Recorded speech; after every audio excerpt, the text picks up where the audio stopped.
आताची मोठी बातमी समोर आली आहे। दिल्लीचे मुख्यमंत्री आणि आम आदमी पार्टीचे सर्वेसर्वा अरविंद केजरीवाल यांना ईडीकडून अटक करण्यात आली आहे। आज संध्याकाळी ईडीचे अधिकारी त्यांच्या घरी पोहोचले तेव्हाच त्यांच्यावर कारवाई होणार असल्याची कुणकुण लागली होती। ईडीच्या अधिकाऱ्यांनी अरविंद केजरीवाल यांच्या घरी काही वेळ तपास केला आणि त्यानंतर साधारण 2 तासांनी ईडीच्या अधिकाऱ्यांनी अरविंद केजरीवाल यांना अटक केली। दिल्लीतील मद्य घोटाळा प्रकरणात अरविंद केजरीवाल यांना अटक करण्यात आलं आहे।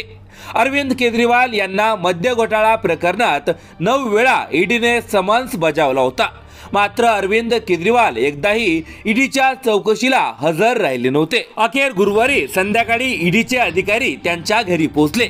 सुरुवातीला त्यांची चौकशी होईल असं सांगण्यात आलं, मात्र 2 तासाच्या चौकशीनंतर ईडीने अरविंद केजरीवाल यांना ताब्यात घेतलं। ईडीच्या या कारवाईमुळे आम आदमी पार्टीला मोठा धक्का बसला आहे। ईडीच्या कारवाईनंतर आपचे कार्यकर्ते प्रचंड आक्रमक झाले आहेत। कोणत्याही परिस्थितीत अरविंद केजरीवाल हेच दिल्लीचे मुख्यमंत्री राहतील असे आपकडून सांगण्यात आलं आहे।